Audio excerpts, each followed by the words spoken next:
Bismillahirrahmanirrahim.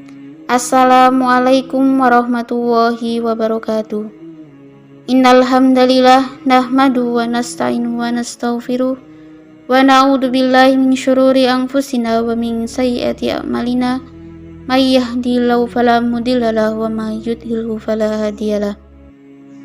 Asyhadu an la ilaha illallah wahdahu la syarikalah wa asyhadu anna Muhammadan abduhu wa rasuluhu amma ba'du.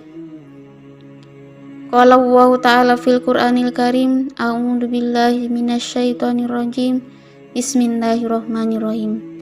Wal 'asri innal insana lafi khusr illal ladzina amanu wa amilus solihati wa tawassaw bil haqqi wa tawassaw bis sabr. Wa qala Rasulullah sallallahu alaihi wasallam, min husni islamil mar'i tarku ma la ya'ni. Puji syukur marilah kita panjatkan kepada Allah Subhanahu wa taala yang telah memberikan kita kenikmatan sehingga pada sore hari ini kita dapat mengikuti kajian tanpa ada halangan suatu apapun. Shalawat dan salam semoga tercurahkan kepada Nabi Agung Muhammad sallallahu alaihi wasallam, keluarganya beserta sahabat. Semoga kita semua mendapat syafaatnya dan mendapat petunjuk hingga hari kiamat nanti. Santri-santri yang dimuliakan oleh Allah, waktu adalah salah satu nikmat yang agung dari Allah Subhanahu wa taala kepada manusia. Sudah sepantasnya manusia memanfaatkannya secara baik, efektif dan semaksimal mungkin untuk amal soleh. Bahkan Al-Quran menunjukkan 40 lebih kata untuk menunjukkan waktu. Sampai-sampai Allah bersumpah atas nama waktu, di antaranya dalam Quran Surat Ad-Duha, Quran Surat Al-Fajr, Quran Surat Al-Asr, dan lain sebagainya. Santri-santri yang dimuliakan oleh Allah, Imam Syafi'i mengatakan bahwa waktu ibarat pedang. Jika engkau tidak menebasnya, maka ialah yang menebasmu. Dan jiwamu jika tidak kau sibukkan di dalam kebenaran, maka ia akan menyibukkanmu dalam kebatilan. Ada pepatah yang sering kita dengar, time is money. Sedemikian berharganya waktu, sehingga bila kita tidak memanfaatkannya dengan baik, maka sama saja dengan membuang uang. Maka kita harus menjaga waktu yang Allah beri kepada kita, karena waktu memiliki karakter, dia cepat berlalu, dia tidak akan pernah kembali, dan dia nanti akan dimintai pertanggungjawaban. Lalu, bagaimana cara kita memaksimalkan waktu yang Allah beri? Jawabannya terdapat dalam Quran Surat Al-Insyirah ayat 7 dan 8. A'udzu billahi minasyaitonir rajim. Bismillahirrahmanirrahim. Fa idza faraghta fansab wa ila rabbika farghab. Maka apabila kamu telah selesai dari suatu urusan, kerjakanlah dengan sungguh-sungguh urusan yang lain, dan hanya kepada Tuhanmu lah hendaknya kamu berharap. Santri-santri yang dimuliakan oleh Allah, para mufasir menafsirkan bahwa ayat ini mengandung 3 isyarat. Yang pertama, kita harus mempunyai planning atau rencana, karena apabila sesuatu tidak direncanakan maka akan berantakan dan sia-sia. Dalam menyusun rencana kita harus menetapkan manajemen keuntungan. Apa itu manajemen keuntungan? Manajemen keuntungan yaitu keuntungan-keuntungan yang akan kita dapatkan jika kita melakukan suatu kegiatan.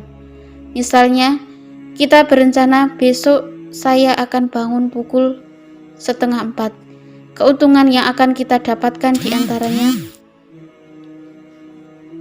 bisa melaksanakan sholat tahajud, bisa berdoa keluar rumah, bisa berdoa pergi ke masjid, bisa berdoa masuk masjid, bisa sholat tahiyatul masjid, bisa sholat qobliyah subuh, bisa sholat berjamaah.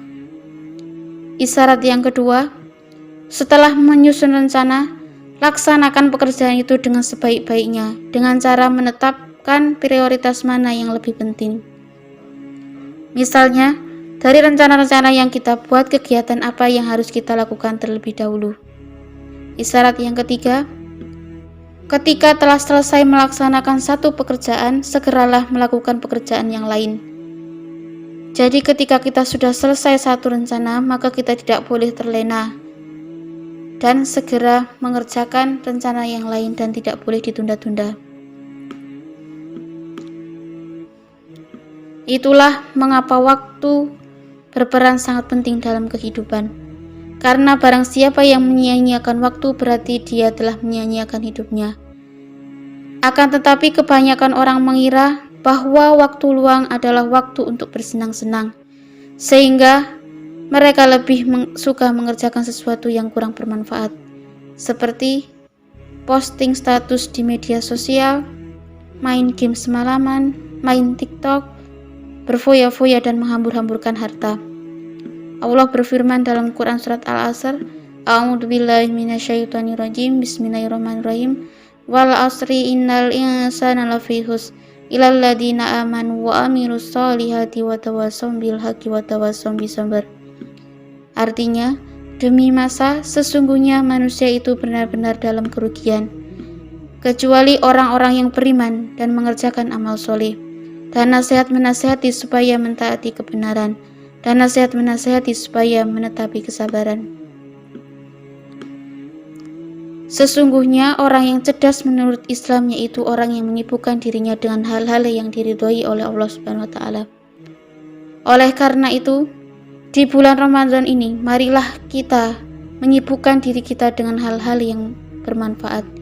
Di antaranya dengan cara memperbanyak membaca Al-Quran, bersedekah, membantu orang lain, dan masih banyak kegiatan-kegiatan bermanfaat yang lainnya. Mungkin hanya ini yang bisa saya sampaikan. Semoga di bulan Ramadan ini kita dapat memanfaatkan waktu yang Allah beri dengan hal-hal yang lebih berkualitas. Billahi taufik wal hidayah. Wassalamualaikum warahmatullahi wabarakatuh.